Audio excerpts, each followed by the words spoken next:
Imagine sitting across the dinner table from someone whose politics, beliefs, and worldview are completely different from yours. Could you stay? Could you listen? Could you ask questions without trying to win? In today's world, it feels like we've forgotten how. We're more connected than ever, yet somehow we're more divided. We consume headlines that confirm our beliefs, spend time with people who think like we do, and often avoid conversations that challenge us. But what if the answer to healing some of our loneliness and division is simple and difficult as staying at the table? Today's guest has spent his entire life around difficult conversations. Julian Phillips is an Emmy Award-winning journalist, former anchor and correspondent for Fox News, the first full-time Black male anchor hired by the network, former Deputy Commissioner of Public Information for the New York City Police Department, author, chef, restaurateur, and creator of the PBS series Eat and Argue, where people with opposing viewpoints gather around food and conversation to tackle some of our toughest issues. He's covered history, lived through professional setbacks, reinvented himself more than once, and continues to ask one powerful question: how do we remain human in a world that increasingly wants us to pick sides? This is a conversation about journalism, courage, faith, reinvention, and the importance of listening to understand rather than listening to respond. Please welcome Julian Phillips. Well, thank you. Thank you for having me. Number one, that was beautifully written. Are you talking about me or somebody else? I am completely talking about you. Don't believe the hype, please.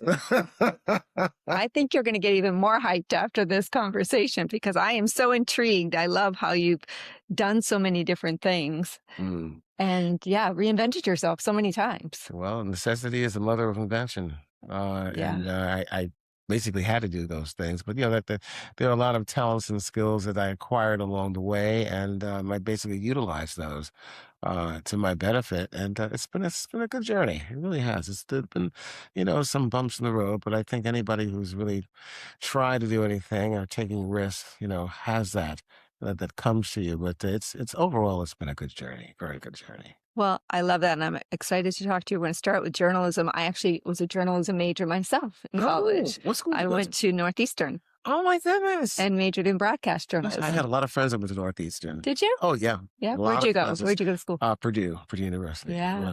Not known for communications, but I actually have the distinction of being Purdue's first Emmy Award winner.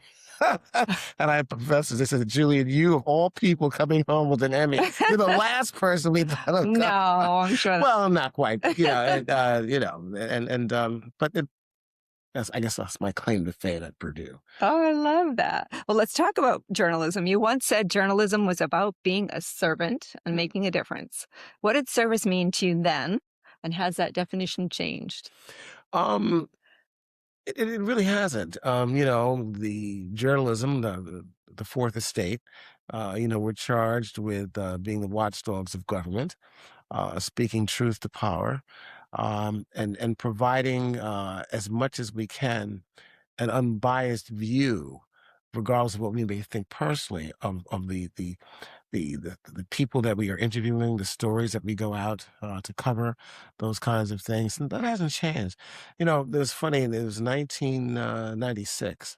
I was nominated for 4 Emmys. It was a summer, and my mother was dying of cancer. And she was at Mount Sinai Hospital. And she could hardly speak. She had a cancer that was basically suffocating her. But she told me, make sure that you call me, after every nomination. I want to know if you won. Yeah. So I called her 4 times. And at the 4th time, she said, "Did you win?" I said, "No."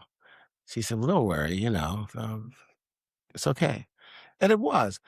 But I remember with my tuxedo walking down 6th Avenue past Radio City Music Hall. I said to myself, "Julian, are you," and I already won an Emmy, 2 Emmys at the time, 1 or 2. And I said, "Are you really in this to get Emmys and awards, or are you really in this business to make a difference?" And I said to myself, "No, I'm in this to make a difference." So I never submitted for another Emmy after that. I did win one more. I didn't submit for it. Somebody else submitted it for me. But, I have a number of colleagues, and God bless them. They every time they go to the awards, I know a friend of mine has like 15 Emmys. And what are you going to do with all this stuff? Are you going to melt this down when you die? I mean, Right. who wants this? You know, so I devoted myself to really focusing on providing stories and interviews that really made a difference. And I remember bringing a couple together who had lost a loved one at the World Trade Center, and I had this picture of the person who he was an EMT person attending to a wounded woman. And after that picture was taken, he went back into the towers and he never came out. So I did a story, Mm. and there was a person who was looking, wait, that's my relative or so. So I got those two together. Oh, And so providing facts and stuff like that, I think would help people make good decisions, yeah. as opposed to providing information that's nebulous, that's not factual, that doesn't have any basis, and standing up to people. And I got a lot of respect for that, but it also cost me 15 years being out of the business. Mm. We'll Because talk about that too. yeah, Yeah. yeah, Yeah. yeah. Take me back to your childhood. What made you want to pursue a career in journalism? Actually, I as a youngster, I wanted to be a car designer. Oh, okay. And What little boy doesn't? Right? right, right. Yeah, why not? I'm still a gear. I love Um, it. but 1 plus 1 was 4 to me. And I remember when I was applying to go to Brooklyn Tech, you had to take this lengthy exam, and I flunked it, and I cried. I mean, Oh, because I was into art and stuff like that, but there's a lot more to it. There's a science to all this stuff. And I said, okay, well, I guess this is really not for me. So as time went on, at 4:30 in the afternoon, there was this thing called the 4:30 movie on Channel 7 ABC, and there was a guy there behind the camera, like he was like in the whole. And I said maybe that's what I'd like to get into. And initially I did, but I decided I wanted to be in front of the camera. Um, why? I don't know, but that's what I went for. And yeah, that story is a very long story on how that happened, because I gave up the idea, wanted to come back home to the East from the Midwest. And you just don't start in New York, in the #1 market in the world, and get a job on TV, especially back then. right. But I did. You did? I did. You started in New York. I started in New York. Wow. Well, I was manager of community relations for WNBC, in that job for 5 years. And I wanted to change. Management was changing, and I wanted to do something different. And I thought that I might be able to get a job in management in news, where the news director at the time said, "Well, I think you'd be good on the air." I said, "Terry, please." That conversation went on for 6 months, and finally, the clock was ticking, and Channel 5, a local Fox station, their VP of community relations was retiring, and they wanted me to take over that job. But they weren't going to give me the title of VP, and they weren't going to give me an extra staff. So I said, no, I'll figure out this reporting internship type of job, reporter trainee. The whole idea was to have me do that for about 6 months, and then ship me out to, some place in Iowa or whatever. So Fox, they kept that job open for me for 6 months. Nobody thought that I would make it.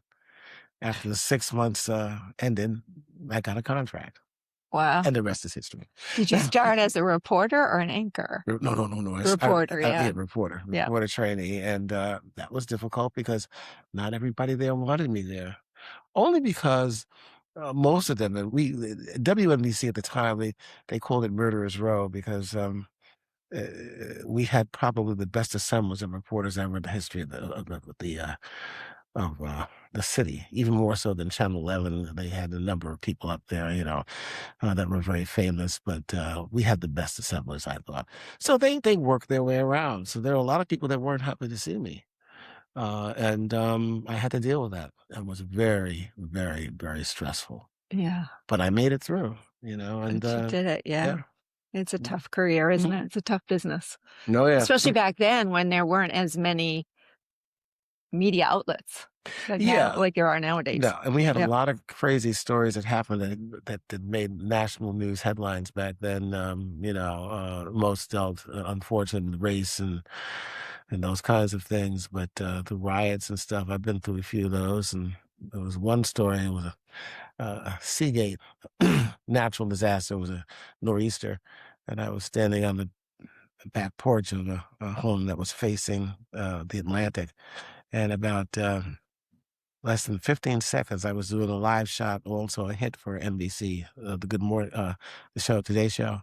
And about 15 seconds after I got off, the whole house fell into the water. Oh my So God. I'm lucky to be here. Yes, you are. I always worry about those reporters. You do sometimes they put themselves in some pretty precarious situations at times. Some are stupid. Some are stupid. I look back now. Do you think you were stupid? Is that what you're saying when you were in the I house? was young and foolish. No, well, back then, well, that's too long a story to get into. But the bottom line was, I was at a house that I had been at the day before, and the owner there was asking me, because sometimes when you're a reporter or something, they think you know everything, and you don't. No. Well, is this house structurally sound? I said, I'm not a civil engineer. I don't know. Yeah. But he kept on asking and asking and asking.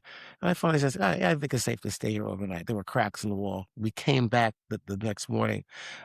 They had left, and we just used the back porch, for a spot to do a live shot, and the house slipped in. But I've been in some situations, riots and stuff, and Scary. yeah, Yeah. Yeah. Well, you've witnessed journalism across 4 decades. Mhm. What have we lost, and what gives you hope? No, we've lost a lot.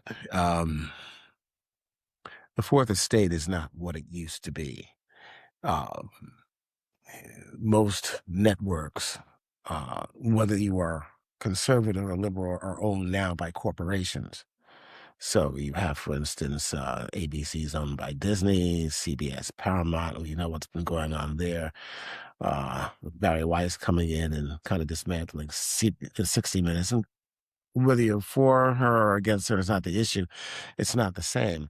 So you basically have outlets now that are owned by corporations, and the deregularization of the FCC under the Clinton administration didn't help any, because now you have a situation where you have a person or people that can own more than one outlet.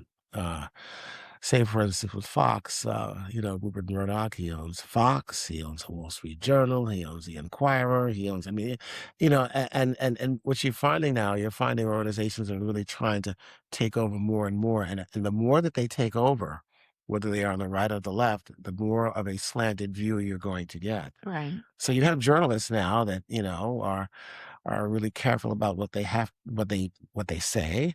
They don't want to get fired. They want access. Um, and people are not getting the information that they need.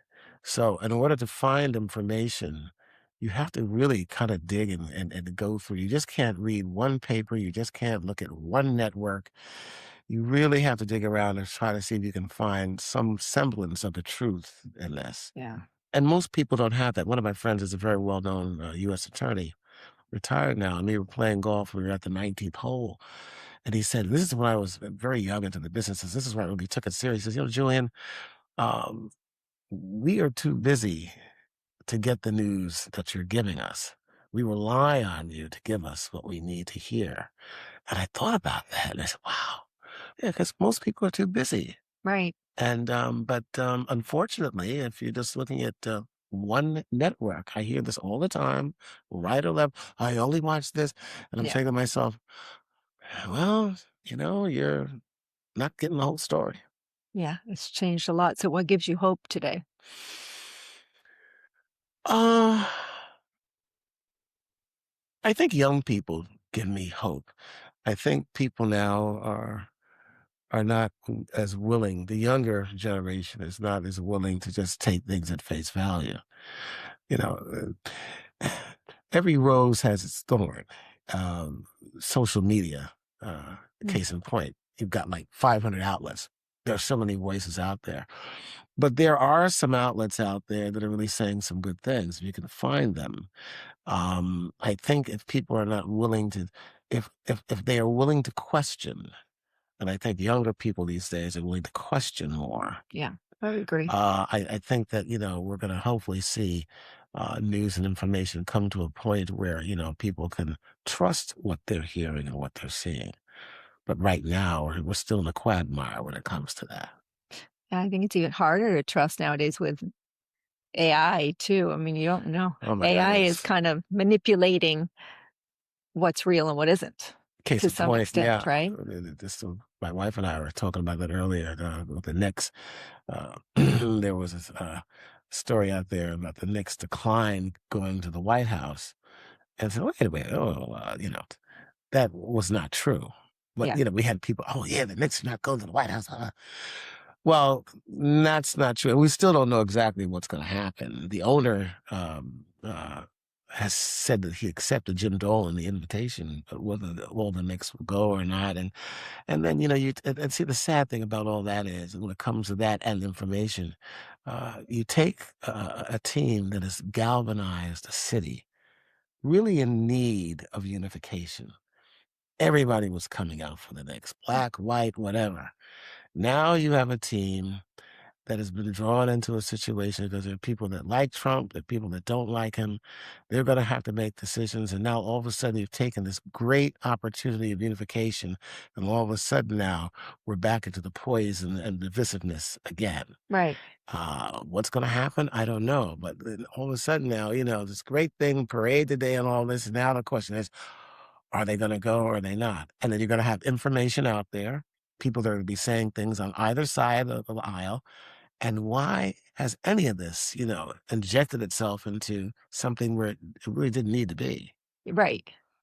And I couldn't agree more. It frustrates me that they're champions now. It's a Mhm. sporting event. Mhm. They should be allowed to go to the capital of our country, Mhm. regardless of who's in office, Mhm. right? Mhm. So, yeah, it's terrible that they have to worry about who's our current elected president. Politics seems to wreak its way into everything these Yeah, days. That's unfortunate. it's Yeah. unfortunate for Yeah. them too. I mean, Mhm. they should be able to go and have their moment in the sun They should. like Yeah. everybody else, Yeah. right? Absolutely. Yeah. They shouldn't have to worry about it. Yeah.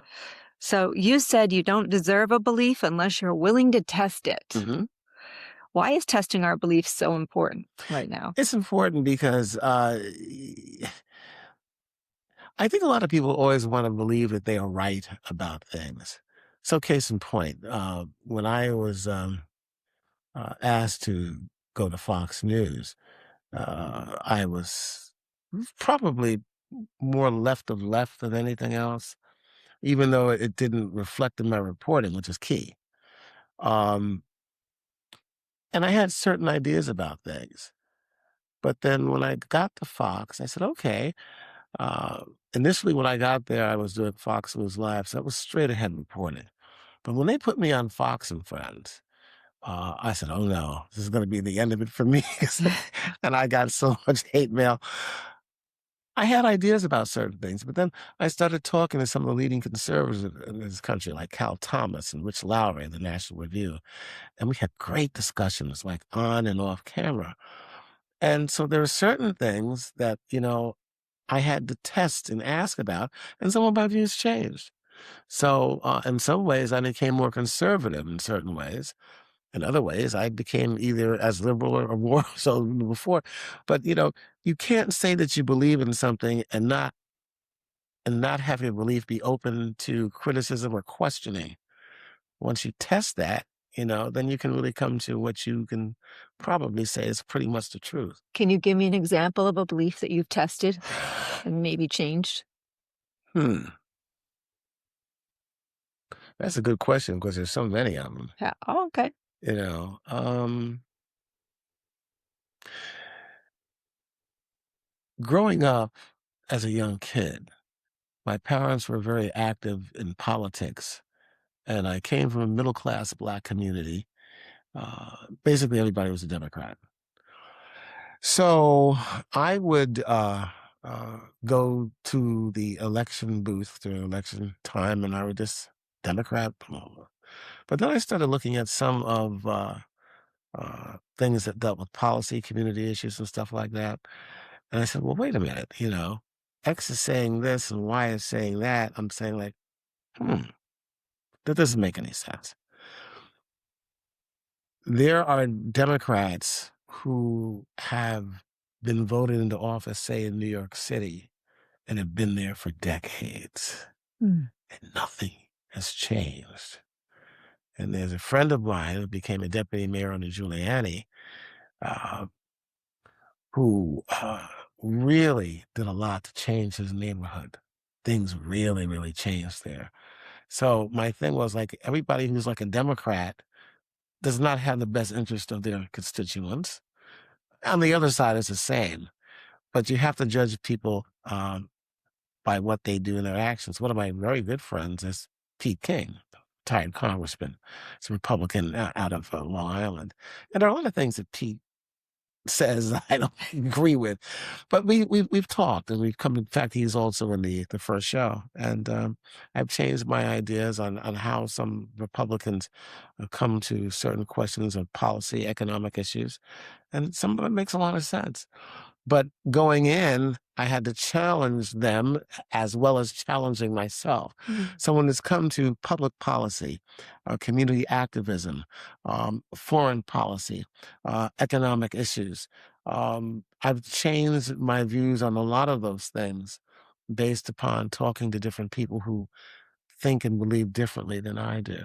Mm. And that's only as a result of being brave enough, I guess, to challenge people on it.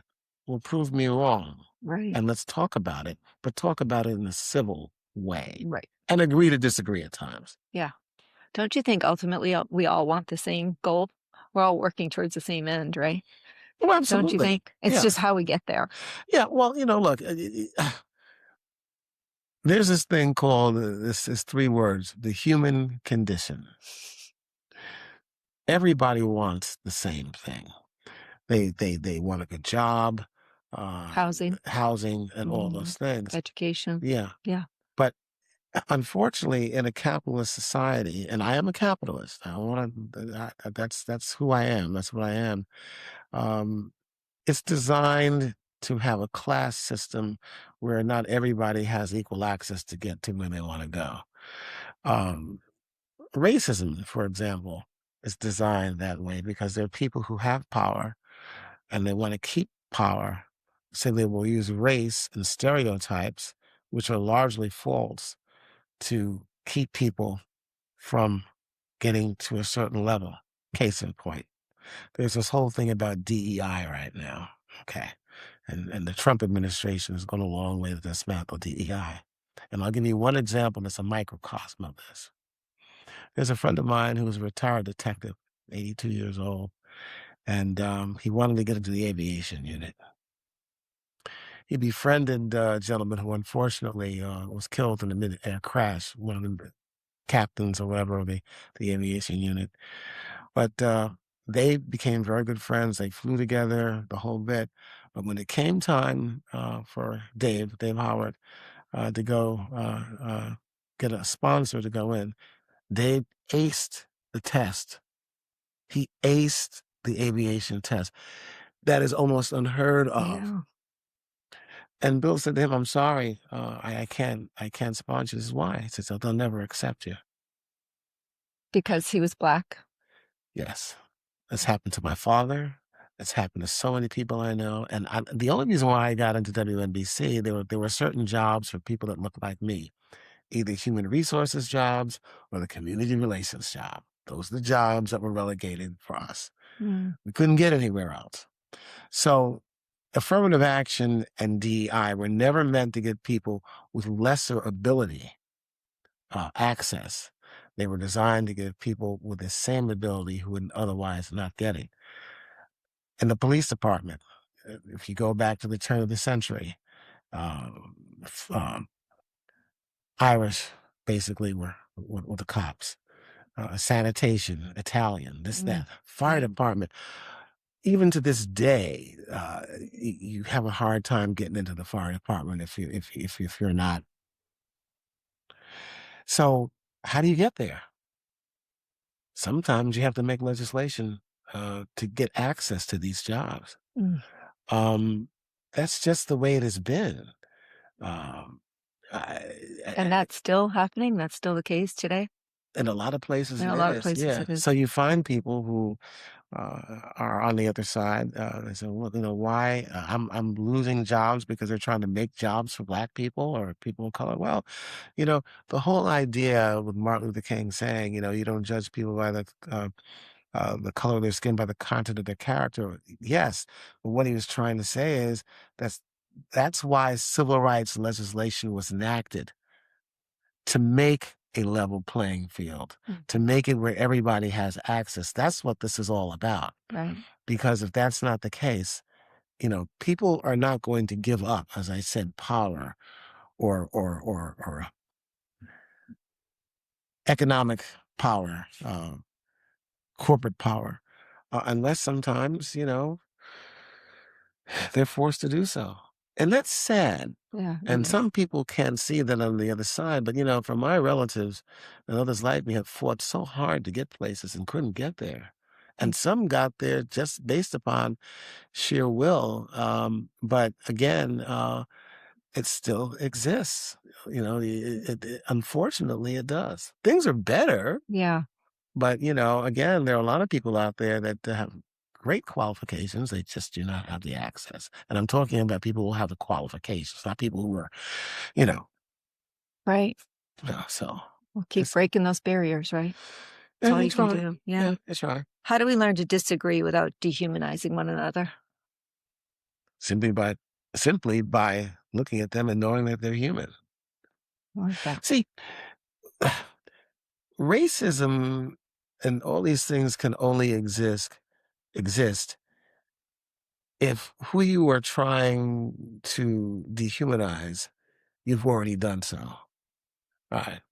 You look at what happened in Germany in the 1930s when the Nazis took over. They needed a scapegoat. Their scapegoat are Jewish people. Mhm.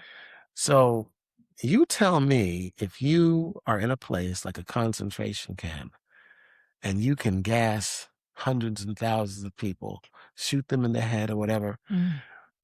In order for a human, okay, and this is more or less from a Christian point of view, in order for a human to be able to do that, they have to be able to think in their mind that this person Isn't is not human. is not human. Mhm. So what did they do?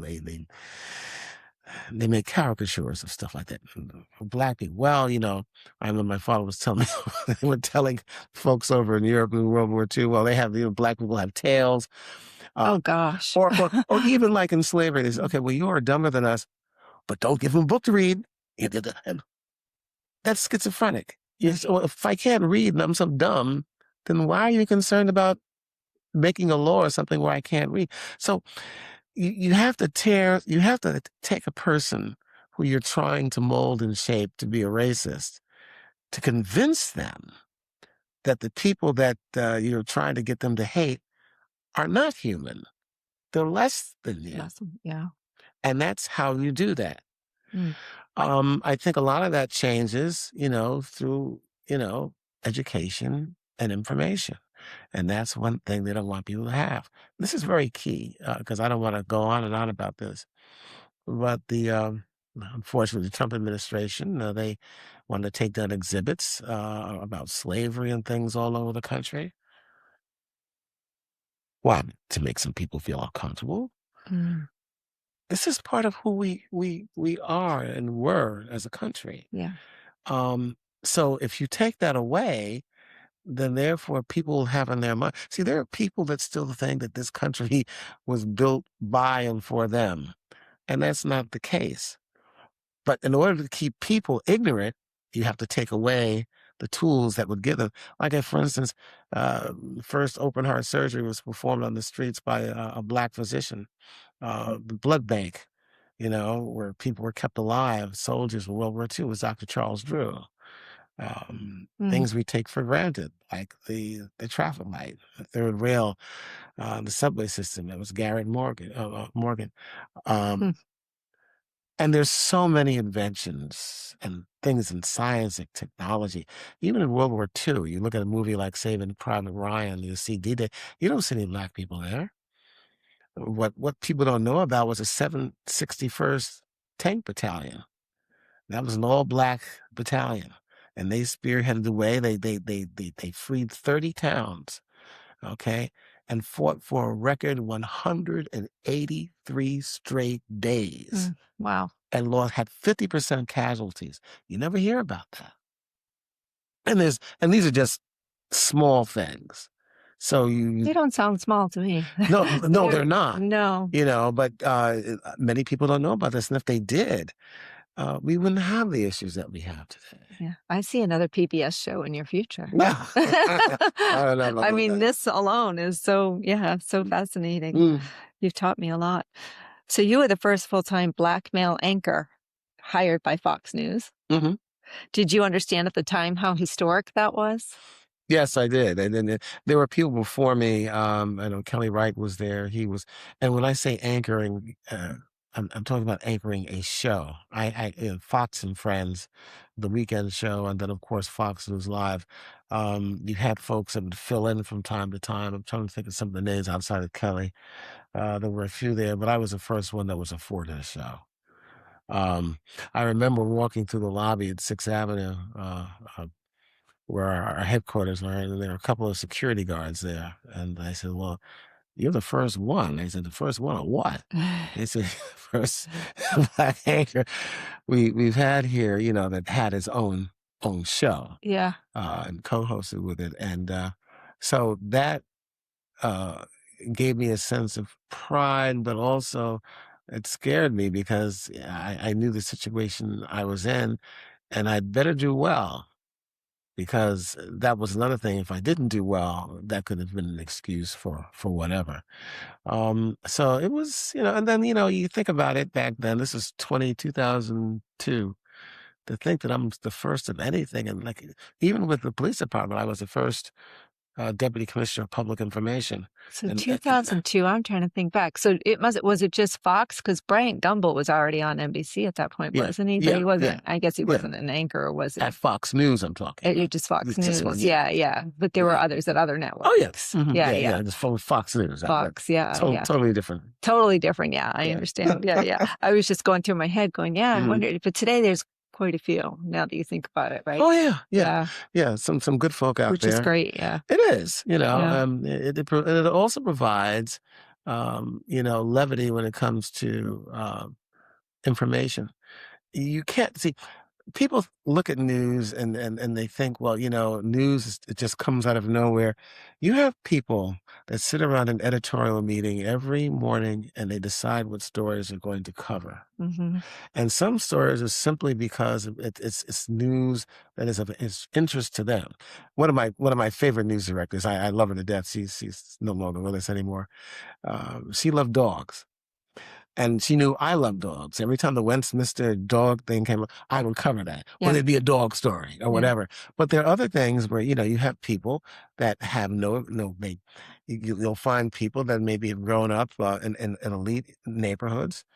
They don't know anything about the inner city. They don't know anything about the story of the peoples there, so they don't really care about that. And you could go the other way around. That's why a great newsroom is a newsroom that has a great cultural diversity to it. NBC was great. WNBC was great because we had not only great reporters, but arguments would break out in the newsroom. That's not a news story. They'd go back and forth. But it wasn't a thing about, they were trying to get to the meat of, should we cover this? Should we not cover this? Why is this important? Yeah. I remember the news director at the time, Jerry Knackman, he would bring me in from community relations, which was never done before, to news meetings in the morning. Julian, what do you think about this? What's going on in the community? That never happened before. That was smart. Jerry smart. He was fantastic. Yeah. He was loved by a lot of people, hated by others. I remember when he passed away, one person came to the funeral and says, "I just wanted to come here to see if he was actually dead." That was hard. But it's so true. He was a great newsman. That's funny. That's funny. Well, that was one of the issues I had in my early years of wanting to pursue journalism, was it just felt so sensationalist Mhm. to me. I was like, I just can't be an ambulance chaser and just go after these stories that, people are hurting Mhm. and suffering. And that's what they want to put on the news because that's what sells. And it It was does. all about getting the advertising dollars, right? And getting viewers. You know the old saying, if it bleeds, it leads. Oh, yeah. And Yeah. unfortunately, a lot of people fall into that negativism. But even with that, you can add, some balance to it. And that's, and I think it happened more back then, but it happens far less now. Just in case in the point with the Knicks. So Trump goes to game 3. And this is not necessarily anything to do with him necessarily, but the landscape changed. And then he started having a few people, some riots, people that their car was burned. I think there was a stabbing, so on and so forth. And, I was watching ESPN, and you had seasoned sports journalists up there. I think sports journalists are some of the smartest journalists on earth because they have to have so many facts and Oh, figures in yeah. their head of different sports and this and that. All statistics. And they were going, well, this can't be tolerated. This is that, and what they made it seem like they were demonizing the city of New York and Knicks fans, when unfortunately violence around sporting events is as American as apple pie. Mhm. I'm a Big Ten guy. I remember some of the games out there where, after a championship, the college students would be burning cars and throwing things around. The 3 championships of the Lakers, the whole city was rioting. LA Dodgers, another thing. You go down the list of things that have happened. What happened in New York was unfortunate, but it really kind of paled in comparison to the magnitude and the scope of what has happened in other cities. You know, and I said, I'm not going to stand for this. You're not going to demonize my Knicks fans and because of the actions of some idiots. Right.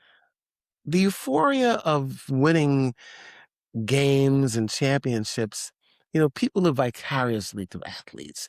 And for some reason, whether people just go crazy sometimes and in the wrong directions. Yeah. And this all doesn't even compare to the hooliganism of soccer overseas, where you're talking about people being killed and tried. It's Oh, just, yeah. It's intense. yeah. So, It's intense. but again, all this comes down to what I was trying to say is having journalists that can give a balance and a perspective. Yeah. Okay, yeah, this is not good. We're not making any excuses for this, but folks, remember, this is not unique to New York. To New York, Right. this happens everywhere. Yeah, This but happens from that's the missing piece, though. exactly. That's the missing piece. Yeah. Mhm. Let's go back to Fox. Speaking honestly about your beliefs ultimately changed your career trajectory. Love that word, don't you?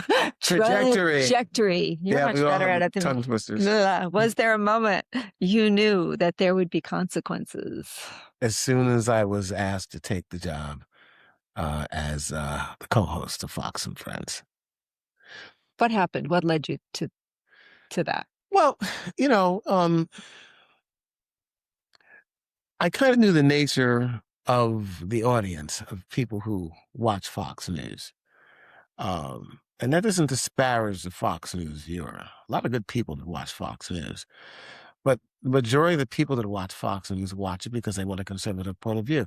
And I must say that I thought Roger had a great idea when he started Fox because you didn't really have a conservative voice, in mainstream media. So I think the idea was a very good idea to have with balance. And of course, the slogan was Fox News, fair and balanced. Mm-hmm.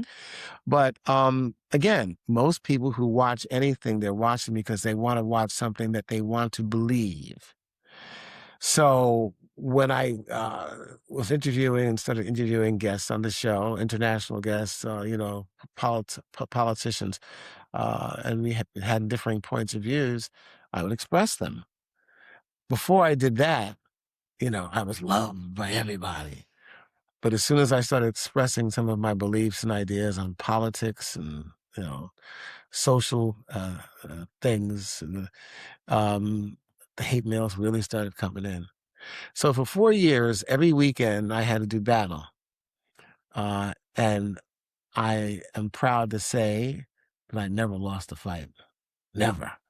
And I think after 4 years, that was enough. And they decided to take me off the show. And it was so funny because I was well liked, by the rank and file at Fox News. I had a good time there with the people. And, everybody thought I'd get a job right away. And at the time, Fox and Friends Weekend not only was the #1 show in the country, I think it still probably is, but our ratings on a number of occasions eclipsed the weekday show with Mm. Steve Ducey and Brian Kilmeade and that whole group. Um, so when I was out there, I figured, yeah, co-hosted the #1 weekend show in the country for 4 years. My first offer came from MSNBC, who got hash marks. And hash marks, you don't even get a rating, a number. I mean, they don't even exist. They hardly. Oh, they said, well, yeah, we wouldn't mind Julian coming over as a freelance reporter. Now, at that time, anchoring a show like Fox or any show, and you're going to offer me a freelance reporter job? My agent said, "Oh, no, Yeah. just doesn't make any sense." Right. So after a while, after several years and not finding anything, he came to the realization that something was going on. And why I was blackballed, or some people say I have no reason because I had no baggage, insubordination, sexual abuse, drug abuse. My integrity was always really, really, really good. Mm. So, but that's the way it was.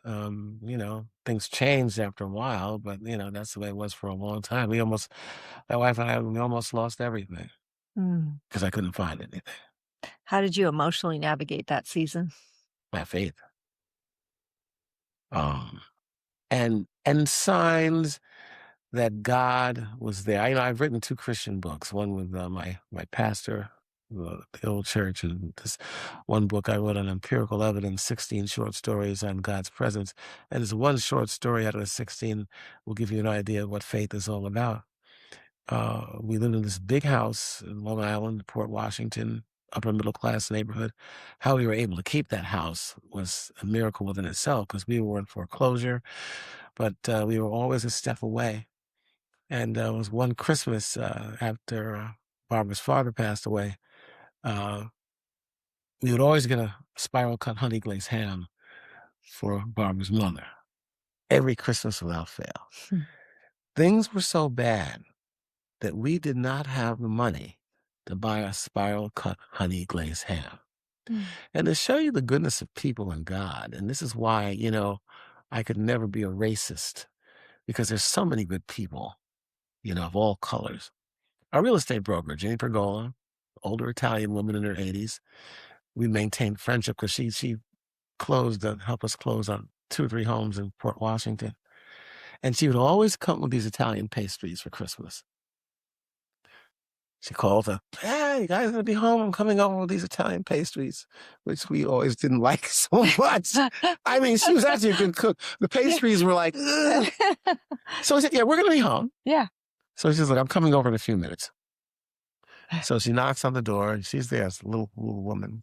She's just wonderful. And she had the bag of pastries, but then she had this other bag.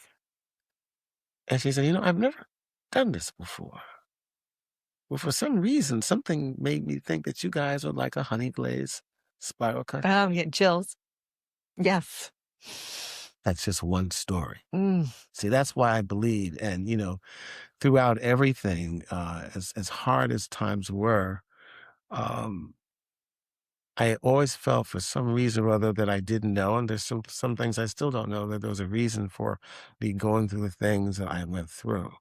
And Barbara and I, we had our backs. My back was against her back, and we faced the world, Mm. and we're here. And you made it. Then at 66 years old, you stepped into one of the toughest communication jobs in America. Why did you say yes to that job? Well, first of all, let's tell our listeners, let's remind them what that job was.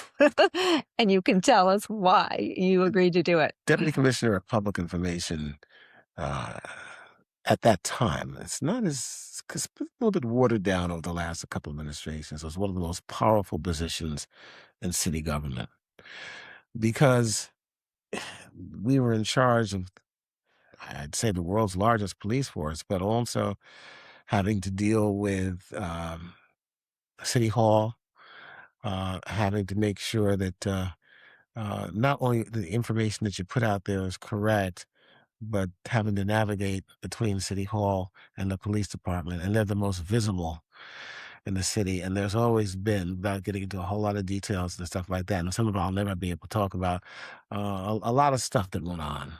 And sometimes I had to play referee. Um, it's a 24/7 job. And you never know when you're going to be called into something. Our press room was arguably the second largest in the country outside of the White House. And we're dealing with information on a constant basis coming not just for the matters of New York City, but for the country and the world. Mm. The former DCPI before me was doing a lot, going overseas to London, Interpol, stuff like that, gathering information. We'd have people coming over to detectives and police executives from all over the world trying to see how we maintain things. And then there were also a lot of times where, we had to come up with answers for stuff, and that would have to come basically through me and my department, and had to come up with split-second answers.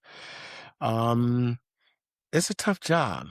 And at the time, my show was just taking off, just had gotten the money and funding for like 1 or 2 episodes, and we had a big launch party.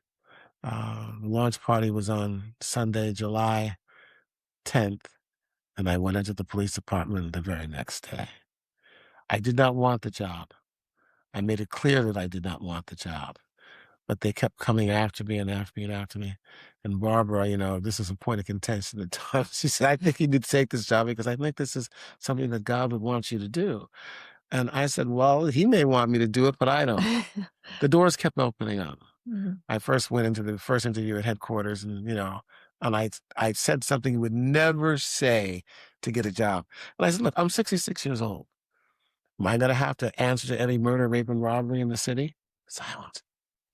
Well, I live on Long Island. Uh, you have to be a New York City resident in order to have the job. Oh, well, we'll get you a waiver.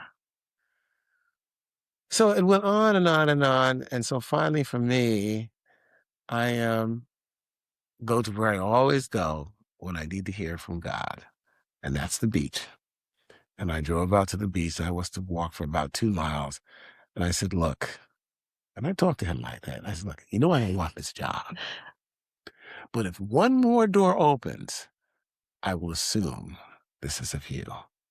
And sure enough, I was interviewing a production assistant for my show out on Long Island, a shopping mall restaurant there. And the phone rang, and I didn't answer it. And I got to the car, and it came from police headquarters. I'm saying, praying that they find somebody else. And we're proud to report that we want you. You've been accepted for the job. And I took it Wow. How long did you do that? for 1 year. 1 year. Now, this is like a press secretary position, and most press secretaries last for 1 to 2 or 3 years, maybe. And I said I would stay a year, and I probably would have stayed longer had it not been for the divisiveness, the corruption, and all sorts of stuff that was going on in the city.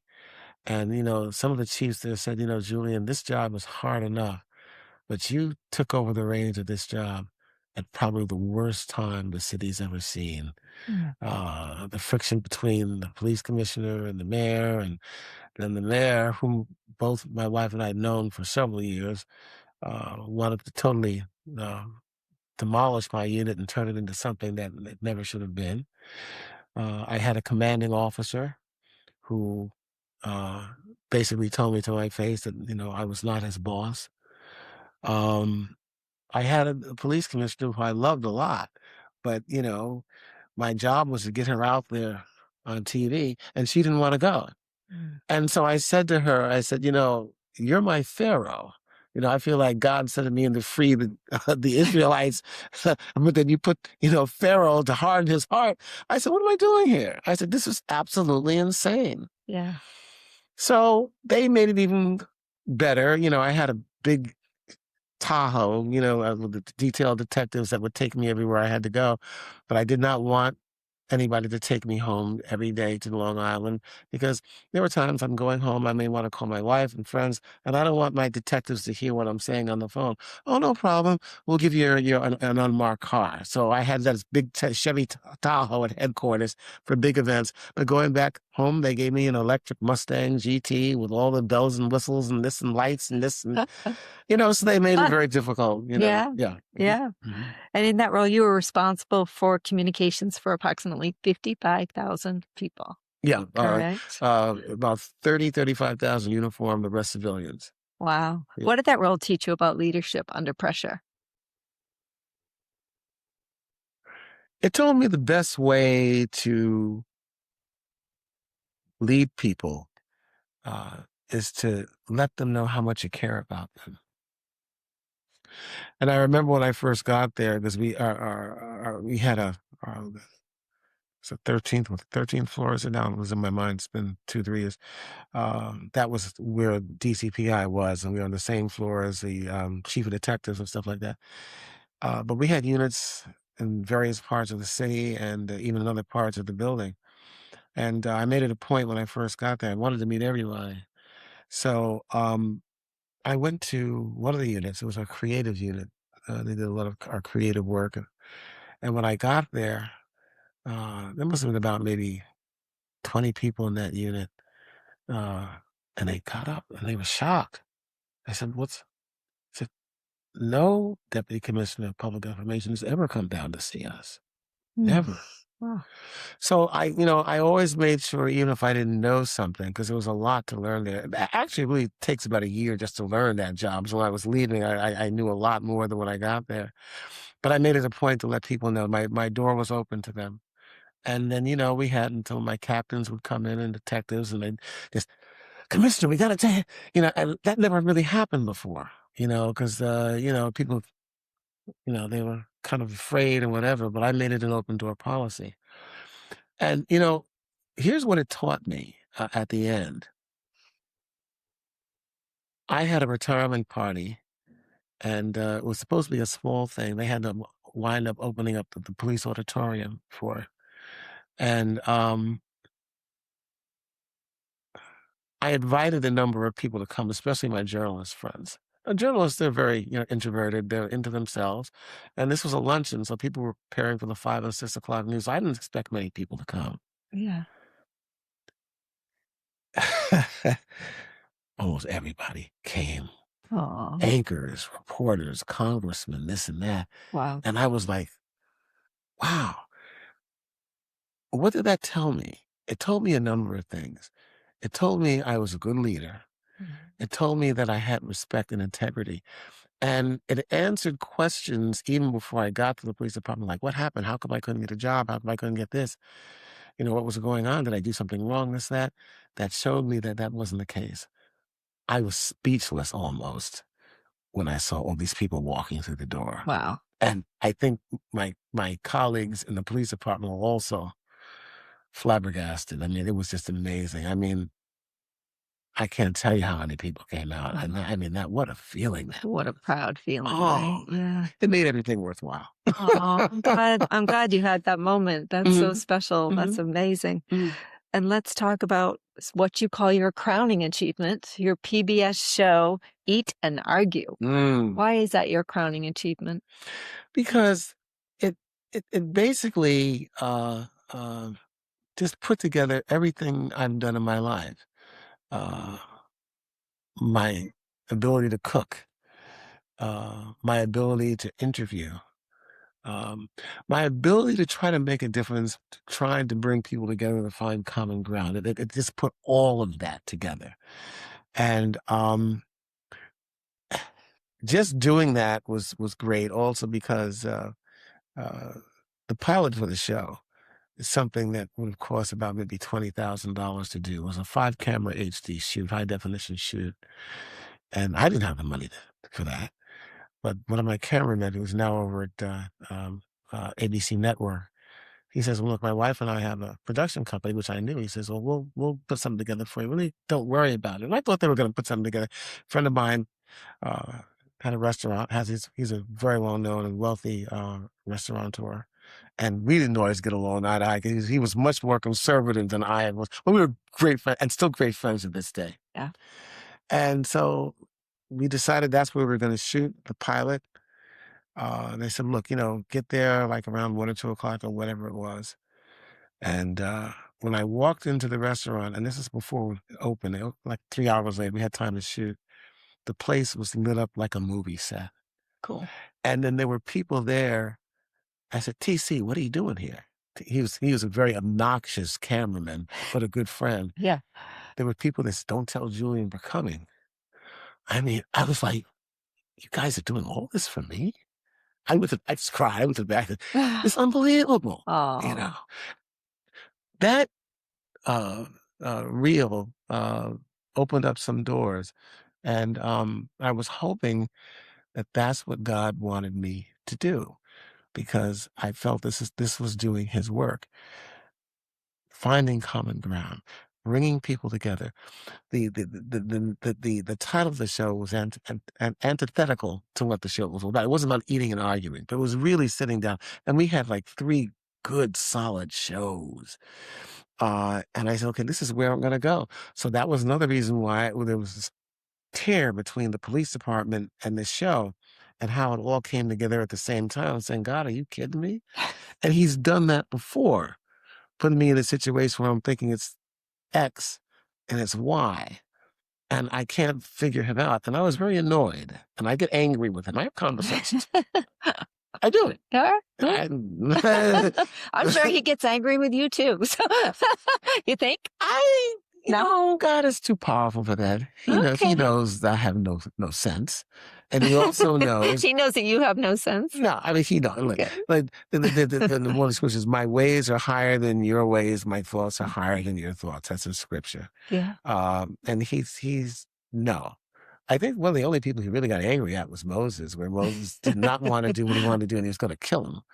I don't think God ever had that for me. No. But yeah, I can be very, but see, to me, a relationship is not a relationship. I don't care who it is. I mean, I'm nothing to God in that sense. I mean, he can just puff and I'm gone. But I stand up to him and I ask him questions and I inquire. And it's the same way with any relationship. With my wife, we don't agree on everything all the time, but I'm honest with her and she's honest with me. And if I can't be honest with a person whom I call God and tell him how I feel and say, "I'm angry at this." No, I'm not doing. There are times when I felt that I've lost my faith. I'm done. I said, "I'm done with you." I don't want to be a Job. I don't want to be you and Satan having a chess match over, "Well, have you considered my servant Julian?" And then just take everything away from me, which basically happened with Job, and it happened to me. I was like, "What's going on?" I'm tired of this game. Right. You can have a game with somebody else. I don't want to be a part of this. But yet and still, something happens, and I wind crawling on back. Okay, I've been a fool. You know this. Yeah. Forgive me. And I'll keep moving on. And that has happened time and time again, where I go back, "Okay, I've been a fool. Um, I'm begging for forgiveness." He does. Of course.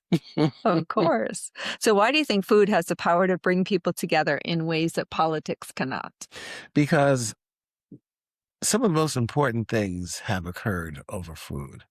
You go back to the Bible, there was a Last Supper. Mhm. You have family gatherings. It's usually done around the dinner table. The TV show Blue Bloods, it explains that too. You see that a lot. They're always talking over dinner. You have the state dinners. People are passionate about food and they open up, over conversations during dinners for the most part. Yeah. And so there's just something about food that really, gives people a chance to kind of, unbuckle their belts a little bit, sit back and relax, and have a good time and talk about things. I remember a few arguments over Thanksgiving dinner Mhm. when half the family walked out. So yeah, Yeah, and add a little liquor in, and there could be some conflict at those dinner tables too, yeah, right? mhm. Have we forgotten how to truly listen to one another? Yeah, I think so. Yeah. You'll find that people will hear something and they'll say something, but they don't want to really listen to what the other person is saying. And that, when it comes to journalism, separates the really great journalists from those who are not. A really great journalist will listen to what the person is saying. And he or she may have a set of questions that they're asking, but based upon what that person is giving them, that interview may go into an entirely different direction. Hmm. And that's what makes a good journalist. That's what makes a good therapist or psychoanalyst. That's what makes a good pastor. When somebody comes, they're looking for information, they're looking for help, listening to what they're actually saying. So, I'm a lay minister. I don't know why. I'm the least of anybody when it comes to that kind of stuff. But people come to me, and when they come to me, especially if it's for something like a funeral, where they're coming for advice, I I struggle with that, because if they're coming for spiritual advice, I try to make sure it's not me, but it's God that's talking. That's how serious I take it. And I usually don't like it, because I don't know if I'm always giving godly advice, not Julian's advice. Mm. But every single time it's come back and I'm given the right You say the advice. right words. I say the right words. Yeah. They're given to me, because I couldn't I couldn't do it on my own. That's a gift. Yeah. That's a gift. What's one question we should all be asking each other more often?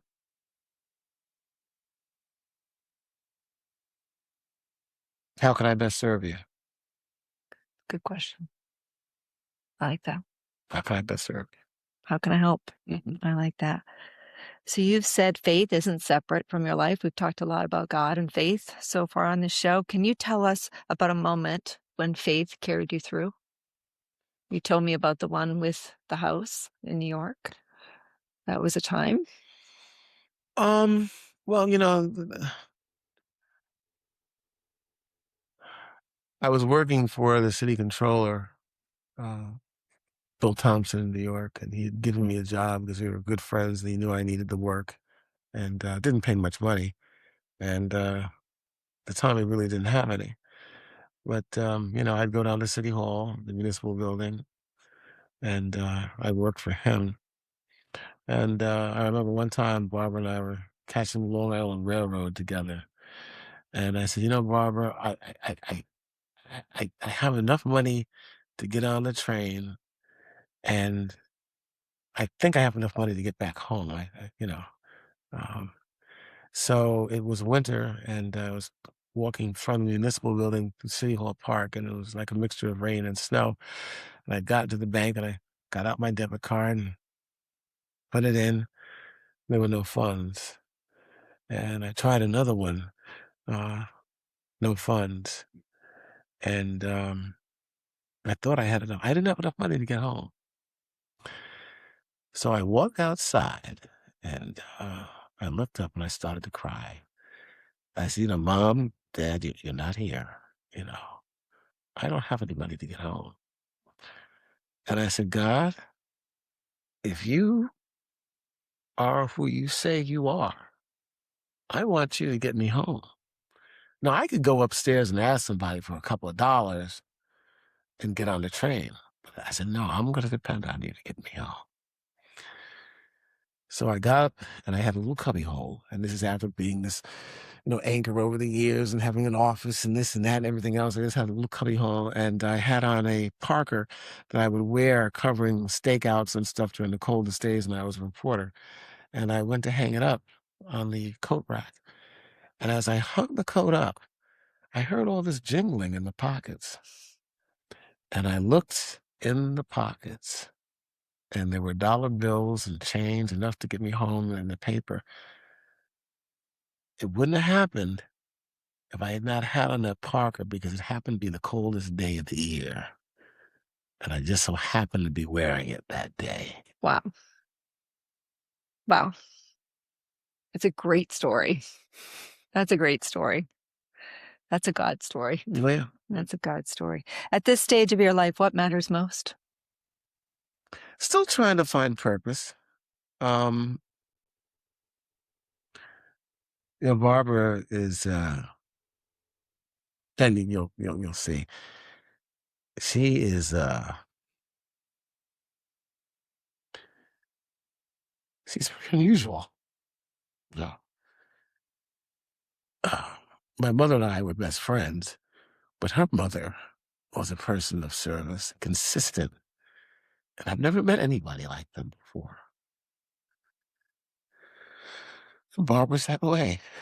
Um, she's doing very well down here. And I found myself like kind of doing nothing. And I was saying, God, like, what's going on? Um, so after looking at my wall of fame with the Emmys and stuff like that, do you have anything more for me? You know, and it looks like some things are starting to open up. I don't know. I'm being called for all sorts of things. I did a sermon down here at a church. I have an idea of a concept for a restaurant. I don't want to be needing money for the restaurant. I want to sell the concept because I think it's a great concept and trying to see if someone, look, I'll just take 3%. You take it. I just want the legacy and the name and my recipes. We'll see if that happens. I was called to do a congressional campaign, which I was not going to do, and another campaign, a mayoral campaign back in New York. I said, it's just too much. I don't want to do that anymore. But I still get called for things all the time. So I usually have daily calls down to Washington, D.C., political analysts down there. We go back and forth, and we did kind of a podcast together. It didn't last, but things are starting to work out. And when I say that is certain things are starting to happen, and you'll understand. And this is coming to Florida. I come from a very well-to-do family on my mother's side, Mhm. very well known in the history books. One of my ancestors was a right-hand man to Frederick Douglass, so on and so forth.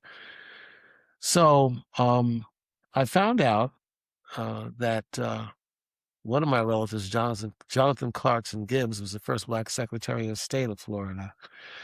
And another relative, Thomas Rensselaer Gibbs, is one of the founders of Florida A&M. Wow. And there's a school in St. Petersburg. I think it's a high school. Anyway, it's named after Jonathan Clarkson Gibbs. And since I'm the only one that's close to any of my relatives that are alive that are still anywhere, I'm the closest. So there's some connection. I don't know what all that is, Yeah. but there's a connection. So I'm one of my friends who is a Methodist minister. He just got transferred to a church in Jacksonville. We went to his last sermon here, and he called me up to the altar and prayed over me. He says, God's not through with you yet. And I was excited about it. But at the same time, I know when usually God has something for me, it's usually some humongous assignment that I don't want to do. So we'll see what all that is. Well, you have plenty of time to figure it out. How long have you been in Sarasota? A little under 2 years. Okay, you still have time. It Yeah. takes a minute. Yeah. It takes a minute. All right, we're going to end with our final hang. Yes. 5 questions. What brings you the most joy these days? Oh, wow.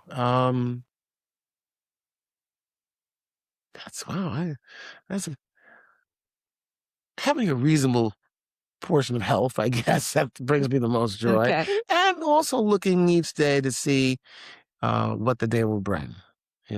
What I wake up every day looking to see how I can serve whatever. I go to the bank and I'll take out like 5 or 10 singles and keep them in my pocket. If I see somebody on the street that's homeless or whatever, I'll throw out a dollar bill or something small like that, and just see what happens. Nice. Yeah. Number 2, what's a belief you've changed your mind about?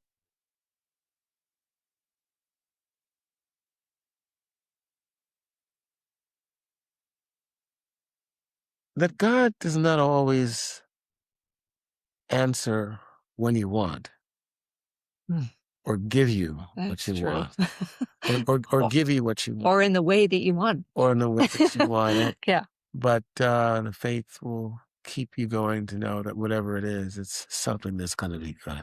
something better than you could have Yeah, he's even not a dreamed. genie in a bottle where you could just rub and ask for something and you get it. That doesn't happen that way. No, no. Number 3, what's one conversation that changed the course of your life?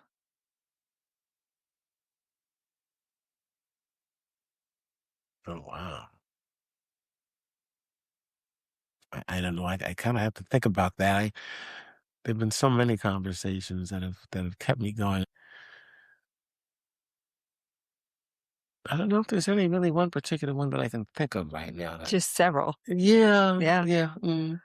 Number 4, if everyone in America shared one meal together, what would you hope we'd learn? We'd learn that we have more in common than what separates us. Amen. I couldn't agree more. Number 5, if you could hang with one person, dead or alive, for one dinner, who would it be and why?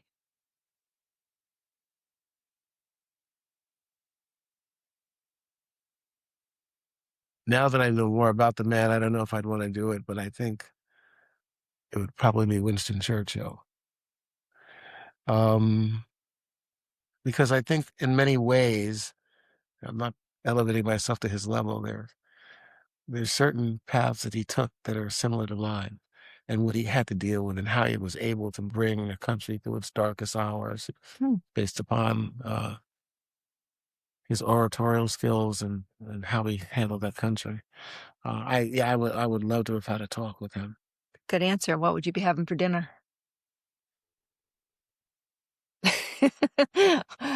What would you make him, or what would be served? My southern smoked mac and cheese and my blackened wings. I know. I thought I was going to get your wings today. Well, no, Follow up. no, you will get that. And then, of course, I've heard so much about these wings. a nice cigar and some bourbon because he was a big time cigar smoker, and I'm not a big time cigar smoker. But yes, you will get my Oh, blackened wings. and now I the only mac have- and cheese. Oh my. Yeah, Wow. southern smoked mac and I cheese. want to be at that table. We'll make that arrangement. Well, today reminded me that maybe the biggest problem we face isn't that we disagree. Mhm. It's that we've forgotten how to stay at the table long enough to understand one another. Mm-hmm. Julian Phillips has lived many lives: journalist, anchor, public servant, chef, author, and storyteller. But underneath all of those titles is a man who believes that conversation still matters, truth still matters, and people are more complicated and more connected Mm-hmm. than the labels we give each other. Maybe the invitation today is simple: be curious, test your beliefs, listen longer, and stay at the table. Because some of the most meaningful moments in life happen when we choose conversation over cancellation and understanding over certainty. Julian, thank you for reminding us of the joy that can still be found in honest dialogue and human connection. And to our listeners, if this conversation encouraged you, challenged you, or made you think differently, please share it with a friend. Follow Joy of the Hang on Apple Podcasts, Spotify, and YouTube. Until next time, keep showing up, keep reaching out, and keep finding the joy of the hang. Thanks, Julian. Thanks for having me. This was really a pleasure. I Really, appreciate you thank you so very much. Thank you so much.